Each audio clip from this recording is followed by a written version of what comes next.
Get ready for the ride of your life. Willie Nelson. Oh, every time I record that dog, he does something mischievous. They try to lock him out of the vicinity where he is, like where we are, and because he'll get up to something like naughty, and we just don't want it to happen. And right now he has a virus from going to dog daycare, and it wasn't Bordetella like kennel cough. But it was like a respiratory virus. Yeah. No good. So the question was, should I stay or should I go? And like, should you stay at the dog daycare that was nice? They're super nice to all the dogs, lots of trainers, like one-on-one attention, no kennel. They were locked up. They go to the country and the city, and you can see them on cameras. But like communal water drinking, maybe not so good. Maybe not so good at all. Welcome to a long-awaited episode of a big old bowl of awesome, some fun, some crazy facts, some just some different strokes in your life. Welcome to 21st Century Rocker Mom Podcast with me, your host, Tanya Kindler. I'm here with you after a long hiatus. I said atus, not anus. And I'm here. I haven't talked to y'all since before American Thanksgiving. I got myself a bubble tea. It's lychees and some kind of lychee bubbles.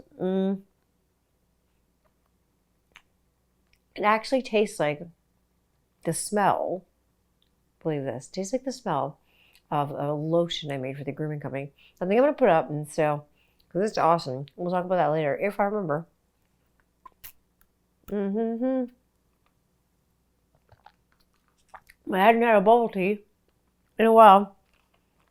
But when I have a bubble teas are awesome.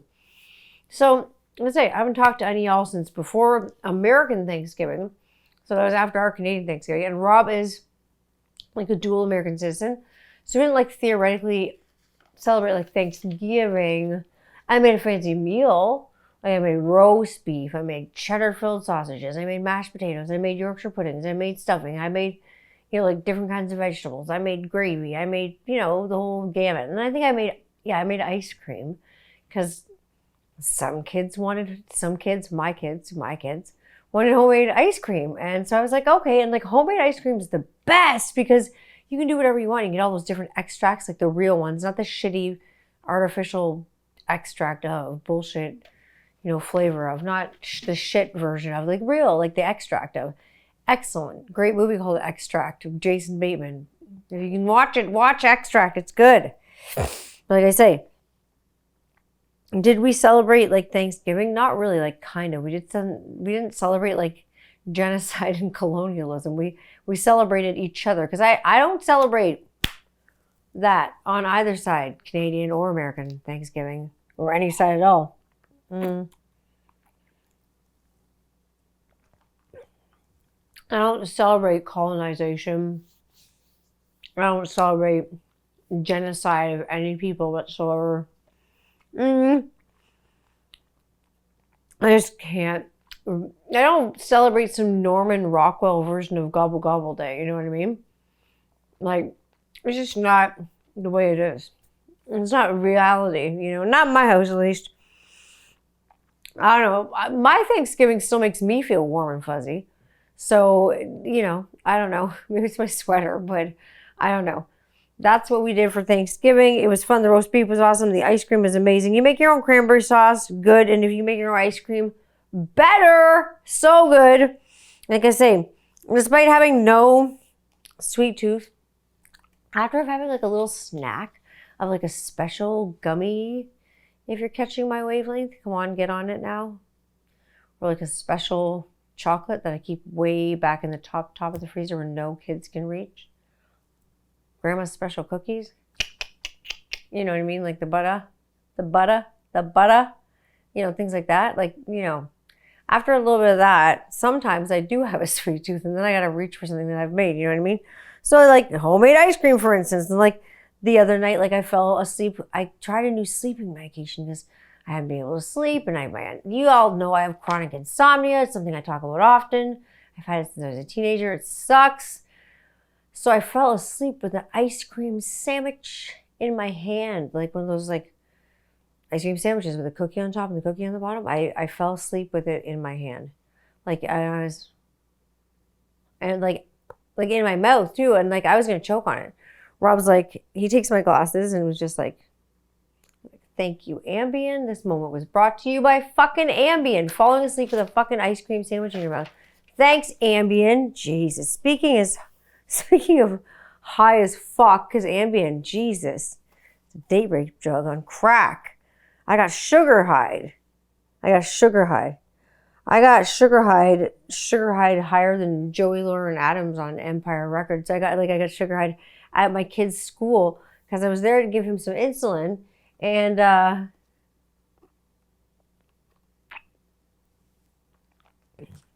one of the ladies in the office said, she loves to bake, right?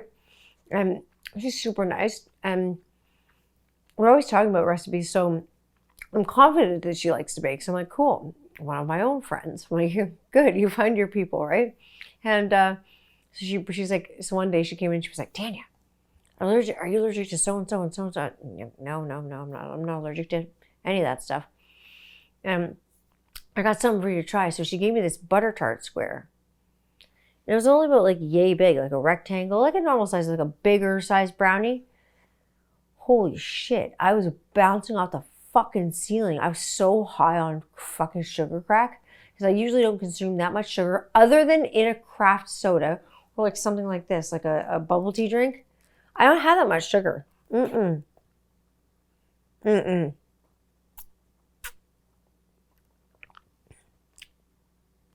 want to talk flying? Talk like 10, 8, 9-year-olds, 9 to like 11-year-olds maybe. Spinning cotton candy with a rolling video game truck, like being fucking crazy, drinking like straight up Coca-Cola and like Crush, like all the like pops with real sugar and like caffeine and shit in them. That was around my house. But I'll tell you what else there was. There was a lot of pleases. There was a lot of thank yous. There's a lot of manners. There's a lot of that stuff going on. Really cool. Awesome manners, like I say, to good parents. And it's evident in the behavior of the kids that there's good parenting behind the kids. All the kids were good. Parents are awesome too. So those things kind of reflect one another. They're nice. It's nice to see good parenting. We had one dad spinning cotton candy faster than the guy at the carnival who'll give you a ride and spin you forever and like make the ride go faster and faster just because he's fun. Like just, he's just a fun dude. And these are like my kind of folks. They're always fun to mix with other adults with the same and like similar stuff going on, like the same amount of kids you have, or your kids are the same age, or something in common. It's always nice to find your people. It's always nice to make a friend as an adult, especially when, like, for someone like me who's neurodivergent, it can be hard and like weird, like sometimes to make a friend, like a new friend. It can be weird, like true story, like the talking, the ADHD, the neurodivergence, the spectrum stuff, like we're watching this movie like Leo, that movie Leo with Adam Sandler. He's like a lizard, and he's like in it with a turtle who's like Bill Burr, and it's a new movie on Netflix, and we're watching with the kids, and like there's a song in it where there's one girl and she can't stop talking, and she talks about how when she talks she's nervous, and then she gets even more nervous, so she talks even more to cover up that nervous energy. And I listened to her sing this song, and I was just like, oh. Like, it smashed me, like, right in the feels, because I was like, fuck, that little girl's me. Like, when I was a kid, like, I still am that little girl. I still can't stop fucking talking. I mean, like, like I say, who goes on a podcast and talks to themselves for fucking, however many hours I do it for?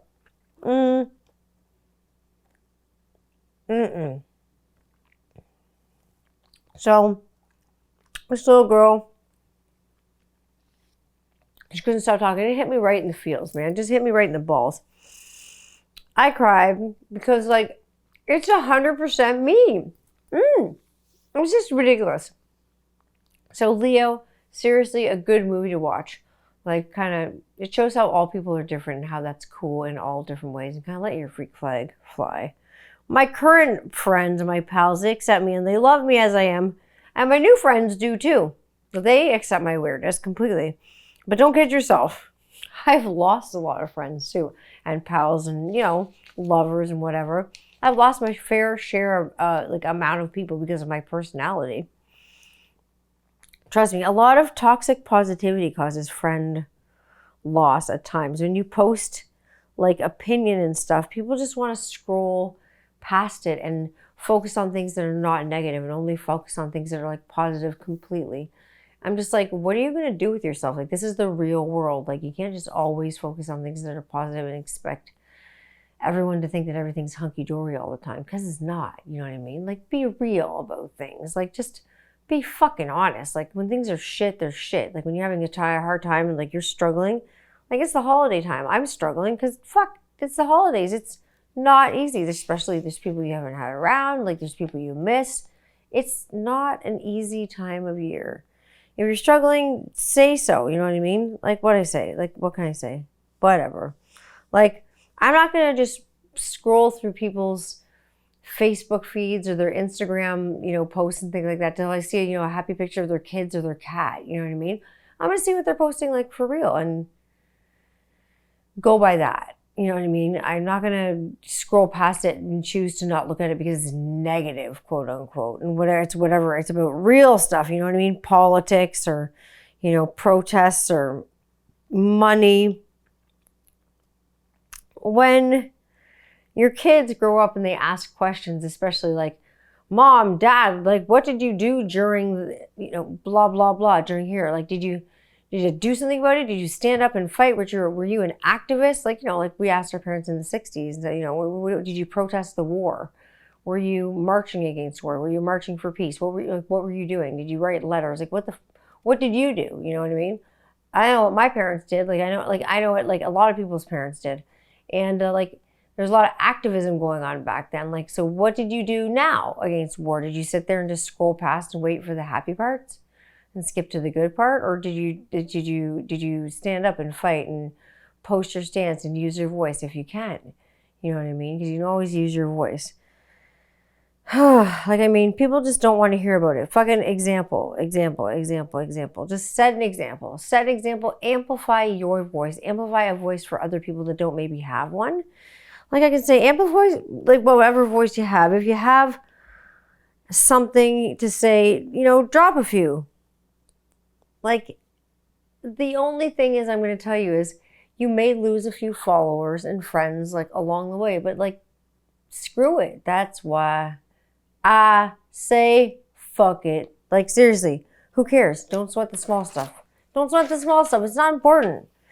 Let your opinion out. Opinions are like assholes. Everyone's got one. What can I tell you? I'm going to say everyone has one friend that is their best bud and can talk them down and be there for them when they need anybody above anyone else, and they can kind of get them off the rails. I have that one friend, and she's my best friend, and she, I say, she can talk me out of any situation. We've been friends forever. We have easy conversations, a Sunday afternoon tea, in a sunroom in Florida. We flow. We just really flow.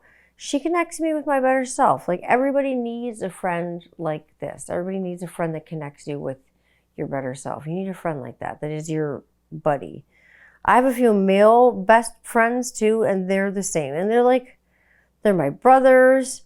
And they keep me cool-headed if I need to talk about something, and they can keep me reeled in a bit, because I can get, there. Life is a merry-go-round. Like I say, one day you have a friend, it's your closest friend, and it's your ally, and the next day you lose them. You win some, you lose some. That's life. Life is a cycle. It's a fucking merry-go-round. It's a carnival.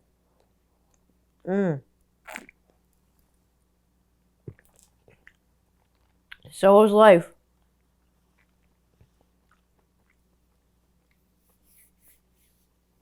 You can go around for a long time with people that are your best friends, and then one day they become strangers. And it happens to a lot of people. I find it's a common dynamic with people. And like I say, life's a cycle. And there's reasons why we're no longer vibing with friends anymore. So sometimes losing a friend isn't so bad. It's not a horrible thing.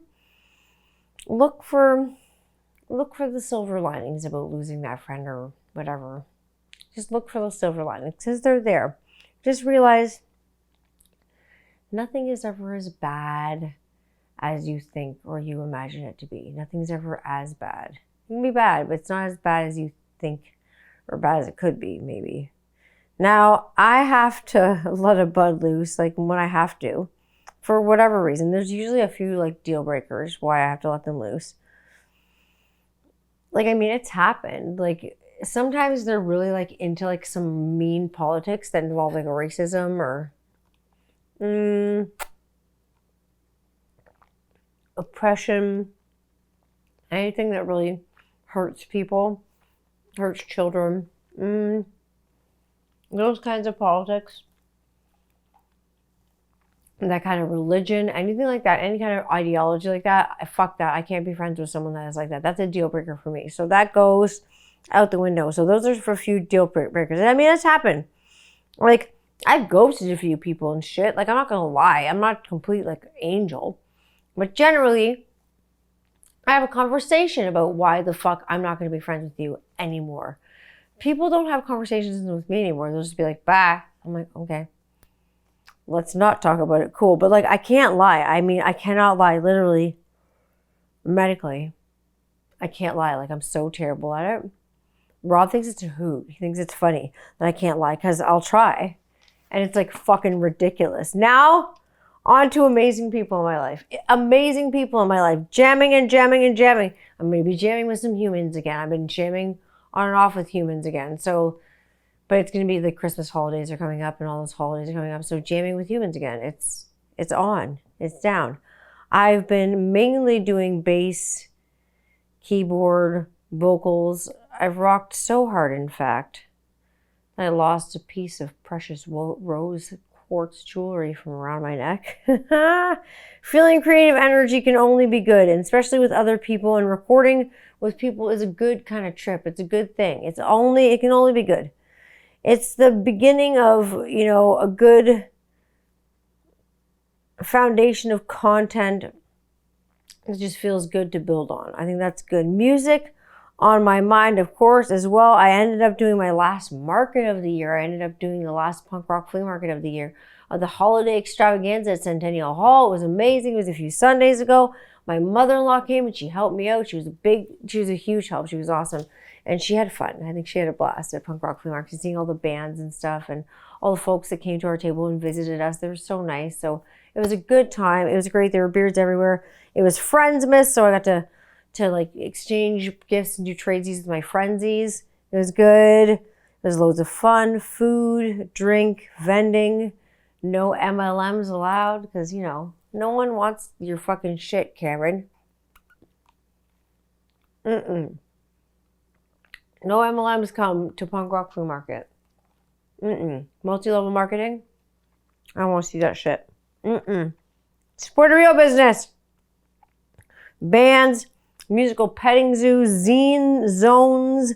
There was live bands. Like I say, there was lounges, like several lounges. It was a bitchin' good time. There was lots of money made for charity. It was really, really good. Like, there was Food Not Bombs. There was Rebel Remedy. There was the Schnooters Plot. There was Soft Flirt, London Girls Rock Camp. I remember when it was Rock Camp for Girls London, and I ran it years and years ago. And it's nice to see it come full circle again. All these kids at a musical petting zoo, like, playing all these instruments that they'd, be afraid to drop, at home. And once, go get your freak on, play this bass, play this guitar, play these keyboard, play these drums. I say, so I'm elated from this, experience, because I'm, playing bass, and the girl kind of walks up to me from the rock camp thing, and she goes, oh, is this the first day you've ever played bass? She kind of, jokingly said that. She's like, you're really good. I was like, oh, thanks. I was like, I've played bass for a long time. She's like, oh, did you ever play in a band? I was like, yeah, sure. She's like, well, but what band? I was like, oh, you probably wouldn't remember them because you're too young. She looked young, right? So she's like, oh, what band? I was like, oh, Kitty. And she's like, she almost fell over her face. She almost fell over. It was funny. So it was cute. So I was elated from that experience. What can I say? So I had to pee. It made me excited. So I walked into the washroom and I sat down for a pee and I came out of the washroom and I went to wash my hands and I ran into my friend in the washroom, my guy friend. I was so confused for a second. I looked on the wall. I was like, so many urinals. Like, what the fuck? What's going on? Oh my God. I walked in to the men's fucking bathroom and he was just like, hey Tanya, how's it going? I was just like, good. He's just like kind of looked at me like, fuck man, some things never change. Same old Tanya. He laughed and I laughed. I told the people, like the people that I told, and there was a few of them, I told them and they were not shocked, the people that I told. They were just laughing so hard that I actually like committed to sit down and take a piss. And there you go. So from this market, fuck, there were a ton of beards. So I was on cloud 9, of course. Beard Fur 407. It was amazing. I sold out of fucking everything that I had. So that said, the shop will be stocked for Monday, late Monday, because getting ready for a sale. So watch for it. Like I say, late. As always, it'll be late Monday night. I don't know what it's going to go till. Maybe it'll go till Friday. Maybe it'll go till Wednesday. You're not going to know when it's going to go till. So you're going to have to grab what you can of the, like Winter Wonderland sells out every time I make it. I sold 35 bottles of it now. It's like, these are the last, like I think 12 bottles I've got, and then I'm done with Winter Wonderland because that's all I'm making for the season. It's good all the time, but it's the sexiest cologne. All the other ones too. I've got a few limited bottles of it left. I mean, a few limited butters and things that I hadn't offered before. So you're going to see some things on the site you've not seen before. So watch for that sale. Now, I was sad to see that Jolly Old Fat Man is all done with his stuff and Bam's not going to do beard oil anymore and stuff because I like his products and I like Bam as a human being. He's always been helpful to me. He's always been a good friend. So I will say that. He's a good pal and he's good people and that's good stuff. Now, like I said in my reel, you don't want no stinky drive-through beard. So you got to grab some Rockaholic beard oil or not Rockaholic. If you don't grab Rockaholic, grab a small batch grooming company because you don't want anything from the drugstore. That's going to kill your face. I made some limited butter, like I say, in the holiday scents. I've been toying with something fun for a few bearded folks that have asked me about a beard school, like type video series that I'm happy to do. I'm happy to do it, but I want to do a giveaway every time. So I want there to have to be like a live component of it too. So I don't know exactly how. There's more than one way to skin a cat for beards and bitching and kinds of things like that and doing live things. I want there to be a live component and I want there to be a stream component and I want there to be a giveaway component. I mean, let's build the oil together because I'm good at that. You got lots of things you can do. So, also, in addition to Beard School and Beard School Live and what we can do, it's like Saved by the Beard. It's going to be amazing. Saved by the Beard. Oh my God. It's all right because I'm saved by the beard. You heard it here first. Saved by the fucking beard. It's going to be on. It's on, bitch. Stevie's coming back in a big way and she is joining the main lineup because why not? Stevie was well enjoyed. Often duplicated. Tried to be duplicated, but never duplicated for real. Imitated a lot. Lots of companies since I've released Stevie have tried to do the kind of the same scent. Hasn't really been the same. I mean, you can try. You can see what you can do, but I don't think you'll be able to do Stevie. But she's coming back, like I say, in the main lineup. A special bottle, infused, and I'm maybe going to do Stevie infused butters. So if you're going to want that stuff, and that stuff is really good for your beard and your skin and your hair, you're going to want the butter for Stevie if you like Stevie. So you could grab that. When I let it out, I'll let you know. All those people who are regular customers, you will get an email before anyone else if you're in the circle of trust. Like I say, I'm happy to do it.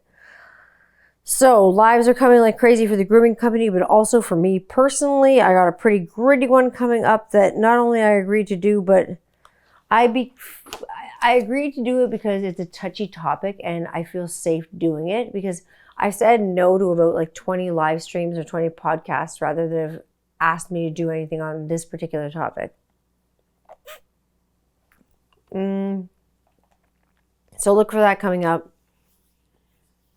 Also, touchy topics like I talk about, this makes my skin crawl. Touchy topics like seeing Gelfling peen, like seeing a Gelfling dick, like from a weird Jim Henson throwback video, like that was a movie still. I don't know how Jen didn't have pants on, but I see this on like Gelfling's Gone Wild or something, or some stupid fucking Instagram that I follow, Gelfling's Gone Wild. Of course it is, because of course it is. And Jen the Gelfling there, standing there playing flute, no pants on, no nothing going on, just. And then there's comments in the comic section like, poor Kira. And like, there's some Gelfling peen, blah, blah, blah. I didn't know it was going to be that small. It's just terrible things. Terrible things. Or you think about like things like Labyrinth, where like Jareth, like the Goblin King, had his crotch in Hoggle's face. And no one forgets that dick in Hoggle's face. Like Hoggle, like just like right in the face with the codpiece. Not cool, man. That's the wiener that's going to haunt your like dreams forever. Like forever. That's just scary, man. That's just scary. Oh, fuck Gelfling peen. That made Rob laugh again. Then I get, I call him on the phone. It's my best friend. What are we talking about? The word crotch and how funny it is. Let me say that we're going to have a baseball team or softball team. We're all going to have t-shirts and jerseys that say different kinds of words for crotch on them, like vagina, or mine would be puja, because that's what it is in Polish. My mother-in-law's would be hoo-ha, because that's what she calls it, which is so funny. Oh my God. Beaver, Pikachu, all the things. Taco, all the things. Oh my God. I took 100 kindergarten kids to go see Shrek the musical, right? And it was amazing. I didn't have 100 kids in my group personally, but there was 100 of them all together. There was a lot of kids. I heard one kindergarten kid drop a hard F. It was amazing. Not my group, not my problem. Like I say, Shrek performance was amazing. Lots of singing, lots of dancing, lots of makeup, lots of campiness. Everything theater should be. Good musical theater should be. These kids were exposed to good stuff. These kids were super good for 5-year-old, velociraptors. Parenting makes a difference, like I say. I did hear a kid drop a hard F, not in my group, so I heard nothing. I was more like, don't laugh, Daniel. Don't laugh. Don't laugh. I know that parents hate the LGBTQ community, and there's some in the school that do. And they'd freak if they saw this play, and because makeup, dress up, boys with lipstick on, boy playing the big bad wolf, like, playing a grandma with lipstick and a wig and boobs and stuff. I'm like, that's theater. Like, if you like Motley Crue, again, if you like Motley Crue, Poison, and Kiss, any of those bands,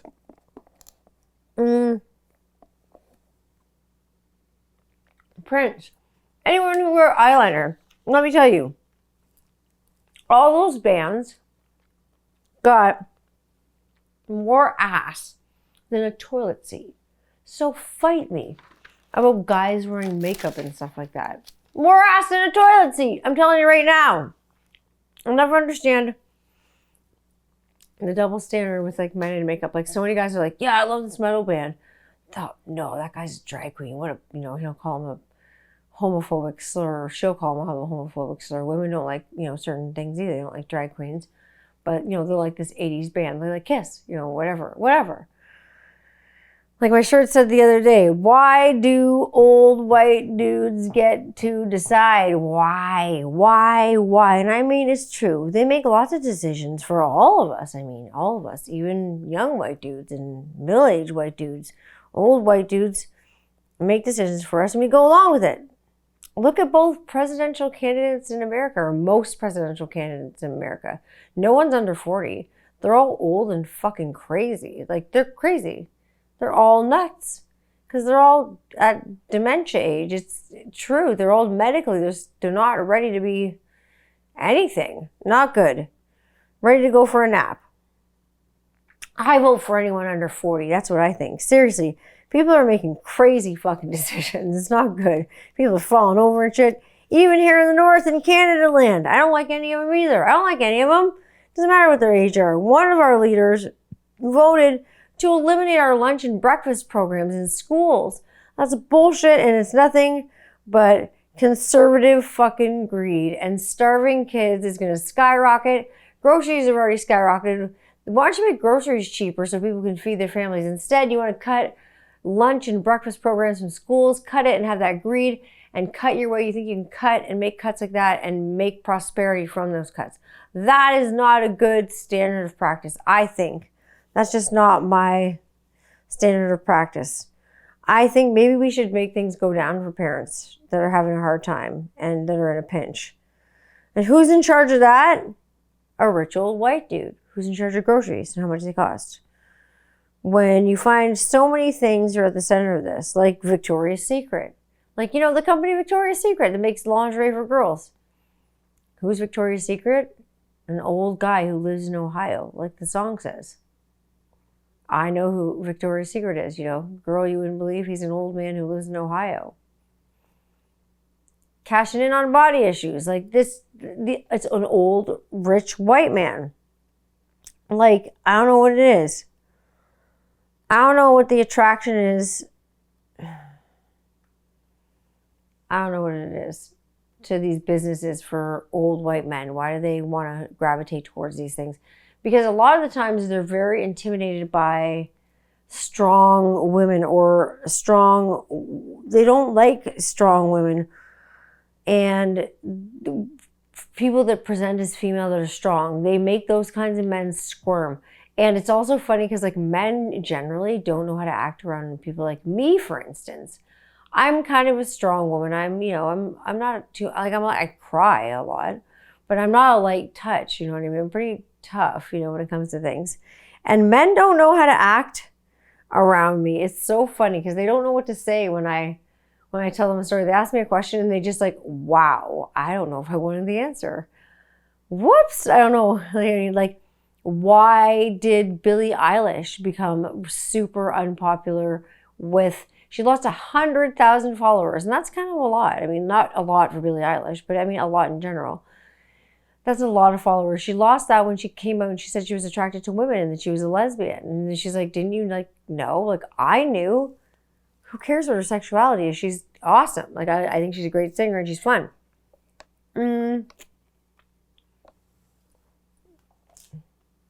But I looked at the comment section. Was it a bunch of older than her white dudes pissed off because they don't have a chance with her? Like, they had a chance with her anyway. You can't be mad about that. That's stupid. That's so stupid. Like, it's a bunch of guys with bruised egos who never had a chance anyway. Like someone coming and telling me the other day that I'm a laughable musician. Yeah, maybe I play like a rhythm guitar. I'm pretty decent bass player and I can play piano and sing and whatever. You want to come at me, just come at me. Let's have a guitar and bass off. Let's go. Where's your gold record? That's what I thought. Now, I know, speaking of gold, and we need gold. We need a lot of gold. We've been praying to Jesus for cash, to send us some cash down this way from heaven to celebrate his birthday. Because Christmas is expensive, for everybody. The way our economy's been and shit, it's been bad. It's been a weird year, and the holiday blues sometimes come with that. Sometimes they smack people really bad. That's why I've been talking about the holiday blues, and how you can kind of try to find a friend to help you cope with yours. You know what I mean? People are always a little bit more open and just go to another friend's house. You know what I mean? If you have no one to be with, there's always somewhere to be. Someone always loves you. Someone's always there. I put up a reel about that recently, and a lot of people get that holiday burnout. And I'm going to bring some hacks to get rid of all that, because I get burnt out at the holidays too. I'm like everybody else. It's a lot. It's a lot of emotions. It's a lot of people. It's a lot of family. It's a lot of cooking. It's a lot of everything. It's a lot. It's an overload. The holidays is a lot, especially when you're neurodivergent. Jeez. I want this to be a relaxing season for you. I want this to be a relaxing season for me. I want to have Santa Claus and chill. You know what I mean? Let's chill. No joking. All puns aside. No pun intended. Let's chill. This holiday season. Come on. I'm hosting a Christmas Eve party thing this year. It's an open house, an all day and all of the night. Not all the night, because Santa Claus has to come, but seriously, it'll be good. It'll be fun. Thank goodness for that weed advent calendar that you saw in my reels, probably. So good. So good. Thank you, Color Cannabis. So good. When I'm not under the mistletoe or smoking the mistletoe. You know what I'm asking for Christmas? I'm sitting on Santa Claus's lap asking for a ceasefire because it's ridiculous. I just want some peace for Christmas. That's all we need is a little peace for Christmas. If I don't talk to you before then, which I probably will, have yourself a happy holiday, happy Hanukkah, happy everything. Just take it easy and peace be with you and your neighbors. You know where you can find me all the time. You can find me on Instagram at 21st Century Rocker Mom. You can find me on TikTok at the same. You can find me at the Grooming Company on Instagram at the Rockaholic Grooming Company. It's a long one. You can click the link in my bio and find out where I am on 21st Century Rocker Mom all over the place. You can find me on YouTube at Tanya Candler Channel, and you can stream 21st Century Rocker Mom podcast wherever you stream anything you want. Until next time, my friends, I will see you. Until then, be good, health be with you, luck be with you, and I will see you. Be good to each other and be really good to yourself. I'll see you next time.